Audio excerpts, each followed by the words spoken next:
시청자 여러분 안녕하십니까? BOA 뉴스투데이 시작합니다. 10일 개최되는 미일 정상회담에 앞서 백악관이 양국의 국방 및 기술, 경제 등 다양한 분야 합의가 발표될 것이라고 밝혔습니다. 미일 양국 간 협력 강화 조치가 향후 미한일 3국의 안보 협력에도 시너지 효과를 낼 것이라고 기대감을 나타냈습니다. 첫 소식 조은정 기자가 보도합니다. 제이크 설리번 백악관 국가안보보좌관은 미일 정상회담에 하루 앞서 브리핑을 열고 두 정상이 국방 및 기술 분야를 포함해 우주와 경제, 기후변화 등 다양한 의제와 현안을 논의할 것이라고 밝혔습니다. They will announce measures to enhance our defense and security cooperation to enable greater coordination and integration of our forces and ensure that they're optimally postured and linked to other like-minded partners. 설리번 보좌관은 특히 두 정상이 안보 분야에서 강력한 협력 강화 조치를 발표할 것이라면서 양측은 우주 탐사 등 우주 관련 주요 성과를 비롯해 인공지능 AI와 반도체, 청정에너지, 경제 유대 및 안보 강화 조치가 발표될 것이라고 설명했습니다. 그러면서 미일 정상회담에서 도출된 양국 협력 강화 조치는 미한일 3국의 안보에도 도움이 될 수 있을 것으로 기대했습니다. I do believe that there are synergies on a trilateral basis in terms of our technological, industrial, economic capacity, as well as our security and military cooperation. And then, of course, we would be open in the future to discussing things.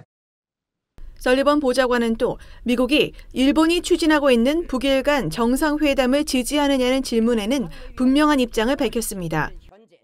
미국은 미국 또 한국과 잘 조율된 더 광범위한 접근 방식에 부합하는 경우 북한과의 외교를 지지해왔으며 그 방향으로 우리는 계속 노력해야 한다고 밝혀 동맹과의 조율이 중요하다는 점을 강조했습니다. 그러면서 미국의 입장에서 원칙적 외교는 좋은 일이라고 믿으며 이는 북한의 위협에 맞서기 위한 전반적인 전략의 필수적 요소라고 말했습니다. 미라 랩 후퍼 백악관 국가안보회의 NSC 동아시아 오세아니아 담당 선임 보좌관은 외신 기자 클럽이 개최한 미일 정상회담 브리핑에 참석했습니다. 랩 후퍼 선임 보좌관은 이 자리에서 지난 3월 자신이 언급한 북한 비핵화 중간 단계 조치와 관련해 핵동결과 미사일수 제한이 포함되느냐는 BOA의 질문을 받고 즉답 대신 다양한 주제에 대한 북한과의 열린 대화를 강조했습니다. The comment about interim steps is often being interpreted in a strict arms control sense of the definition of what interim steps might mean. We are open to talking about a wide range of topics with the DPRK should they wish to talk to us about things that can make the Korean Peninsula and the Indo-Pacific safer. 랩 후퍼 선임 보좌관은 이어 이번 미일 정상회담 내용 결산 문서에 미한일 협력 진전 관련 내용도 담길 것이라고 밝혔습니다. We will primarily be focused on bilateral deliverables in our summit with Prime Minister Kishida, but I will say that there will be a few grace notes in some of our documents marking the fantastic progress we are making in our trilateral relationship with the ROK, including in the defense and security space. So some of those developments will be noted in the joint leaders statement and the fact sheet that we bring out. 랩 후퍼 보좌관은 특히 바이든 행정부는 미한일 협력을 이어가는데 매우 큰 열정을 가지고 있다면서 3국 협력의 중요성을 거듭 강조했습니다. BOA 뉴스 조은정입니다. 로이드 오스틴 미국 국방장관이 북한의 도발에도 미국은 한반도에서 평화와 안보를 계속 강화해 나갈 것이라고 밝혔습니다. 미국 본토에 대한 북한의 위협을 억제하기 위해 한반도 전략자산 배치를 늘렸다는 점도 강조했습니다. 이조은 기자가 보도합니다. 미국 상원 군사위원회 2025 회기연도 예산안 심의 청문회에 출석한 로이드 오스틴 국방장관은 북한 등을 거론하면서 국방 예산안의 중요성을 강조했습니다. 이번 예산안 역시 중국과 러시아는 물론 북한과 이란의 위협에 대처하는 데 필요한 자원을 제공할 것이라고 밝힌 겁니다. It will help us tackle the persistent dangers from Iran, North Korea, and global terrorist organizations and other malign actors. And it will help us continue to deter aggression against the United States and our allies and partners and to prevail in conflict if necessary. 한반도 안보 강화 의지도 재확인했습니다. 오스틴 장관은 청문회에 앞서 제출한 서면 보고에서 우리는 북한의 계속되는 도발에도 불구하고 한반도에서 평화와 안보를 계속 강화해 나갈 것이라고 밝혔습니다. 이어 우리는 동맹국인 한국 및 일본과 함께 확장 억제 공약을 보강하고 양자 및 3자 협력을 강화하고 있다면서 여기에는 정보 공유와 합동훈련, 새 미사일 경보 정보 공유 체계, 그리고 미군의 순환 배치 증가 등이 포함된다고 설명했습니다.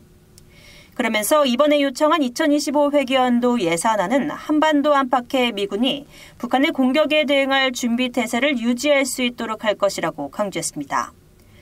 오스틴 장관은 특히 북한의 핵무기와 탄도미사일 프로그램이 미국 본토에 가하는 위협을 억제하기 위해 우리는 한반도에 대한 전략 자산의 순환 배치를 늘렸고 한국과의 대규모 연합 실사격 훈련을 재개했다고 밝혔습니다. 또 러시아는 이란, 북한, 중국과의 관계를 심화하고 있고 이들은 모두 인도태평양과 중동, 아프리카 전역에서 미국의 이익을 훼손할 새로운 방법을 모색하고 있다고 지적했습니다.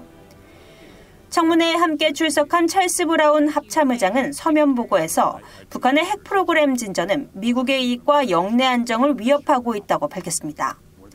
또 북한의 지속적이고 점점 더 공격적인 탄도미사일 연구와 실험은 우리 본토와 인도태평양 동맹국 및 파트너들에게 위협이 되고 있다고 평가했습니다. 아울러 최근 정보에 따르면 북한이 러시아에 탄도미사일 발사대와 탄도미사일을 제공한 것으로 나타났다면서 북한의 러시아 지원이 두드러지고 우려할 만한 수준으로 확대된 것이라고 지적했습니다. VOA 뉴스 이조은입니다. 타이완 유사시 한국군이 개입하면 중국 억제 측면뿐 아니라 정당성 확보에도 도움이 될 것이라고 미국 전문가들이 진단했습니다. 다만 한국군의 최우선 과제는 북한 억제라는 점도 강조했습니다. 안준호 기자가 보도합니다.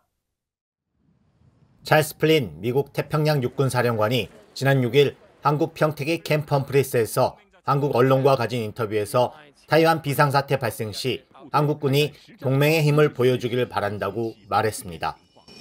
한국의 종합편성 채널인 채널A 보도에 따르면 플린 사령관은 중국의 타이완 침공 시 한국의 역할과 관련해 한국 정부가 결정할 일이라면서도 한국군의 참여를 기대한다는 취지의 발언을 했습니다. 이와 관련해 로렌스 코브 전 국방부 차관보는 8일 BOA와의 전화통화에서 타이완 유사시 미국 정부는 한국이 개입하기를 원할 것이라고 말했습니다. You want to convey the message that you're going to work with them or they will be involved, so that would be a deterrent for the Chinese not to do anything toward Taiwan. Because they got to figure not just be the United States, but Korea and maybe Japan. 코브 전 차관보는 그러면서 미국은 전 세계에서의 역할과 모든 비상사태들을 고려할 때 다른 나라들의 개입을 원할 것이라면서 이를 통해 더 많은 역량을 확보할 수 있을 뿐 아니라 미국 국민으로부터 더 많은 지지를 받을 수 있다고 말했습니다. 브루스 베넷 랜드 연구소 선임 연구원도 이날 BOA와의 전화통화에서 미국은 한국군이 타이완 유사시 개입하기를 원할 것이라고 진단했습니다. 미국이 한국 전쟁에 참전했을 때 많은 나라들이 참전했고 미국에 비해 상대적으로 적었지만 그들의 참전 사실 자체만으로도 미국 참전의 정당성을 확보할 수 있었다는 것입니다. Having a coalition is important to the U.S. In the current world, if the U.S. tries to do something alone, lots of countries will be very critical of that activity. But if other countries contribute forces, even if it's not a large amount of force, that makes the effort a lot more internationally acceptable. 하지만 타이완 유사시에도 한국군의 최우선 임무는 북한 억제라는 점도 재확인됐습니다. 제임스 서먼 전 주한미군 사령관은 타이완 유사시라는 가정에 대해 추측하지 않겠다면서 한국군의 가장 큰 임무는 한반도 방어와 북한 억지라고 강조했습니다. 한국은 아직 정전 상태라는 것을 잊어서는 안 되며 타이완 해협 유사시 북한이 이를 이용해 무모한 도발을 감행하는 시도를 억제하는 것이 가장 중요하다는 것입니다.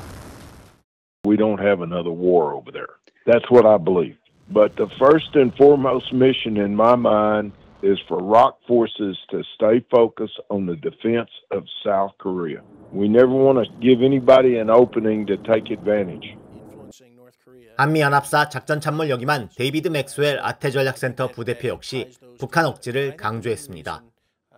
주한미군은 대부분 지상군이고 타이완 분쟁 시 미군이나 한국의 육군이 지상전을 벌일 일은 없을 것이라면서 타이완 유사시라도 한국군과 주한미군의 최우선 임무는 북한 억지와 타이완 해협의 항행의 자유를 확보한 일이라고 강조했습니다. BOA 뉴스 안준호입니다. 미국 재무부의 월리 아데예모 부장관이 사이버상에서 행해지는 북한 정권의 불법 자금 탈취 및 세탁 문제를 다시 지적했습니다. 아데예모 부장관은 9일 미국 상원 은행주택도시문제위원회가 개최한 불법 금융 및 제재 회피 대응 청문회에 출석해 북한은 국가가 후원한 수많은 사이버 강탈을 통해 불법 수익을 획득하고 세탁하며 보관해왔다고 밝혔습니다. 이어 북한은 이러한 자금의 출처를 숨기기 위해 믹서와 같은 익명성 강화 기술에 의존하고 있으며 디지털 자산 거래자를 활용해 달러 등 경화를 획득하고 있다고 지적했습니다. 아데예모 부장관은 또 북한과 러시아 같은 국가 행위자들이 가상자산을 노리고 있으며 이들이 신원을 숨기고 암호화폐 생태계를 통해 불법적으로 자금을 이전하는 것은 언젠가 이를 달러 등 경화로 전환해 부당이득을 얻기 바라기 때문이라면서 의회에 2차 제재 수단 도입 등 입법적 지원을 요청했습니다. 미국 국무부의 줄리 터너 북한 인권 특사가 중국 내 열악한 탈북 난민 상황과 강제 북송 문제에 대해 거듭 우려를 나타내면서 중국 정부의 유엔 난민기구와의 협력을 촉구했습니다. 터너 특사는 9일 뉴욕의 민간 단체인 코리아 소사이어티가 잃어버린 북한 인권의 지평 되찾기라는 주제로 개최한 토론회에 참석해 중국이 지난달 제네바에서 열린 인권 이사회에서 북한의 고문이나 대규모 인권 침해가 이뤄진 증거가 없다고 주장한 것을 비판했습니다. 그러면서 중국 정부는 탈북민이 강제 북송됐을 때 겪는 고문과 학대의 유형을 매우 상세히 기록한 북한인권조사위원회 COI 보고서를 다시 봐야 한다고 지적하고 중국 정부는 유엔 난민기구가 북중 접경 지역까지 접근해 탈북 난민 개인들이 실제 망명 신청자인지 난민인지 여부를 평가하기 위한 면담을 할 수 있도록 허용해야 한다고 밝혔습니다. 일본인 납북피해 가족회 회장이 한국의 납북자 가족 모임과 연대하겠다는 뜻을 밝혔습니다. 1977년 납북된 요코타 메구미의 남동생인 북한에 의한 납치 피해자 가족회 회장 요코타 타쿠야 씨는 9일 BOA와의 화상 인터뷰에서 일본과 한국의 납북자 가족 모임이 연대하면 북한이 느낄 압박감이 커질 것이고 이런 사실을 전 세계에 알릴 수 있을 것이라고 밝혔습니다. 요코타 씨는 또 납북자 가족 중 부모 세대가 모두 사라지면 북한으로서도 일본과의 협상 기회를 잃게 되는 것이라면서 북한이 협상을 벌일 시간은 얼마 남지 않았다고 지적했습니다. 이어 기시다 후미오 일본 총리가 10일 미일 정상회담에서 조 바이든 대통령을 만나 납치 문제에 대해 당사자인 일본이 확실히 해결할 것이라는 의지를 전하길 바라며 미국도 일본에 대해 확실하게 지원한다는 발언을 해주길 바란다고 밝혔습니다. 북한의 지난 30년간 대중국 무역 누적 적자액이 200억 달러를 넘긴 것으로 나타났습니다. BOA가 중국 해관총소와 한국의 무역협회와 코트라의 북중 무역 수지 자료를 살펴본 결과 1994년부터 2023년까지 지난 30년간 북한의 대중국 무역 누적 적자액은 222억 7,210만 달러로 집계됐습니다. 북한은 지난 30년 동안 단 한 번도 흑자를 기록하지 못한 채 매년 적자를 기록하면서 30년 누적 적자액이 200억 달러를 넘긴 것입니다. 구체적으로는 1994년 2억 2,530만 달러의 적자를 기록한 이후 2008년 처음으로 10억 달러 적자를 넘기기 전까지 연간 2에서 7억 달러대의 적자를 내다가 국제사회 대북 제재가 가속화된 2017년부터는 적자액이 급등한 것으로 나타났습니다. 한편 한국은 중국으로부터 사실상 매년 무역 흑자를 기록하며 누적 흑자액 1조 달러를 넘긴 것으로 집계됐습니다. 국제뉴스입니다. 미국의 로이드 오스틴 국방장관과 이스라엘의 요아브 갈란트 국방장관이 8일 팔레스타인 가자지구 관련 현안들을 논의했다고 미국 국방부가 밝혔습니다. 패트릭 라이더 미국 국방부 대변인은 8일 보도자료를 통해 두 장관이 이날 전화통화에서 이스라엘 전시 내각이 승인한 조치들의 이행을 포함해 가자지구에 대한 인도적 지원 제공을 극적으로 늘릴 긴급한 필요성에 대해 논의했다고 말했습니다. 두 장관은 또 국제구호단체 월드 센트럴 키친 소속 구호 활동가들에 대한 이스라엘군의 비극적 공습에 대한 조사와 재발 방지를 위한 절차적 변화의 필요성에 대해서도 의견을 나눴다고 밝혔습니다. 앞서 월드 센트럴 키친 직원 7명은 지난 1일 가자 지구 중부에서 구호 활동을 위해 차량으로 이동하다가 이스라엘군의 5인 공습으로 사망했습니다. 미국 국방부는 이어 오스틴 장관은 하마스가 억류 중인 모든 인질의 무조건적 송환과 이스라엘 방어에 대한 미국의 변함없는 지지를 재확인하면서 휴전 협상에서 적대 행위 중단이 합의되길 희망한다고 말했으며 갈란트 장관은 최근 가자 남부 일부 지역에서의 철군과 향후 하마스에 대한 작전에 관한 정보들을 오스틴 장관에게 제공했다고 설명했습니다. 한편 베냐민 네타냐후 이스라엘 총리는 8일 영상 성명을 통해 팔레스타인 무장정파 하마스에 대한 승리에는 라파 진입과 테러리스트 제거가 요구된다면서 가자지구 남부 라파에 대한 지상작전 개시를 확정했다고 밝혔습니다.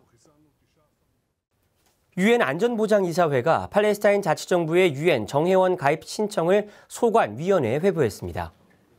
이번 달 안보리 순회의장국인 몰타의 바네사 프레이저 유엔 주재 몰타 대사는 8일 유엔 가입심사위원회에 이 신청을 검토하기 위한 회의를 개최할 것을 제안했다고 로이터 등 언론들이 보도했습니다. 보도에 따르면 이와 관련해 리야드 만수르 유엔 주재 팔레스타인 자치정부 대사는 기자들에게 우리는 옵서버 국가로 지위가 바뀐 지 12년 만에 안보리가 팔레스타인 자치정부를 정회원으로 받아들임으로써 이 국가 해법에 대한 국제적 합의를 이행하기 위해 스스로를 격상시키기를 바란다고 말했습니다. 한편 길라드 에르단 유엔 주재 이스라엘 대사는 이날 팔레스타인에 국가 지위를 부여하는 것은 명백한 유엔 헌장 위반이라면서 이는 협상장에서 지속적인 해결책을 모색한다는 기본 원칙에도 위배된다고 주장했습니다. 블라디미르 푸틴 러시아 대통령이 올해 중국을 국빈 방문할 예정이라고 러시아 외무부가 밝혔습니다. 로이터 통신에 따르면 러시아 외무부는 9일 중국을 방문 중인 세르게이 라브로프 외무장관이 시진핑 국가주석을 면담한 사실을 전하면서 이같이 밝혔습니다. 앞서 라브로프 장관은 베이징에서 왕이 중국 외교부장과 회담한 뒤 가진 공동 기자회견을 통해 러중 간 안보 협력 심화에 대해 논의했다고 밝혔습니다. 로이터 등 외신 보도에 따르면 라브로프 장관은 특히 오랜 기간 동안 유럽 안보협력기구뿐 아니라 북대서양 조약기구 나토라는 형태의 유럽, 대서양 안보 구조가 있었지만 나토는 이익의 균형을 바탕으로 의미 있는 협상을 진행하고 뭔가 합의를 이루기에 합당한 구조가 되지 못하고 있다고 주장했습니다. 또 블라디미르 푸틴 러시아 대통령이 유라시아 안보 강화를 제안한 사실을 언급하면서 러시아와 중국은 같은 생각을 가진 나라들과 함께 관련 대화를 시작하는 데 합의했다고 밝혔습니다. 한편 왕이 부장은 라브로프 장관과 우크라이나와 이스라엘, 하마스 전쟁 등 지역과 국제 현안들에 대해 깊이 있게 논의했으며 중국은 책임 있는 강대국으로서 늘 상황의 옳고 그름에 따라 독립적으로 입장을 결정한다고 강조했습니다. 또 중국은 평화와 안정을 지지하는 세력으로 국제 무대에서 건설적 역할을 계속할 것이라면서 절대로 분란대에 부채질하지 않을 것이라고 말했습니다. 러시아군이 우크라이나 곳곳에 미사일을 동원한 공습을 가해 5명이 사망했다고 밝혔습니다. 이반 페도로우 자포리자 주지사는 8일 성명에서 러시아군의 미사일 공격으로 이 지역에서 3명이 숨지고 최소 8명이 부상했으며 인명피해 외에 산업용 건물 1동과 아파트 7동, 의료와 교육시설 등이 파손됐다고 밝혔다고 현지 언론과 로이터 등 외신들이 보도했습니다. 보도에 따르면 우크라이나 북부 수미 지역 빌로필리아 마을에서는 4발의 유도탄이 떨어져 여성 1명이 숨지고 3명이 다쳤으며 중부 폴타바 지역에서는 러시아군의 공격으로 사망자 1명과 부상자 10명이 발생했습니다. 볼로디미르 젤렌스키 우크라이나 대통령은 이날 오후 영상연설에서 수미 지역에 대한 공습은 인구 15,000명의 마을 중심부를 목표로 한 것이었다고 밝혔습니다. 한편 러시아군이 발사한 20기의 무인기, 드론은 무콜라이우와 오데사 등 지에서 방공책에 의해 모두 요격됐다고 우크라이나의 미콜라 올레슈크 공군사령관이 9일 밝혔습니다. 지금까지 국제뉴스였습니다. 이상으로 BOA 뉴스투데이를 모두 마칩니다. 시청해주신 여러분 고맙습니다.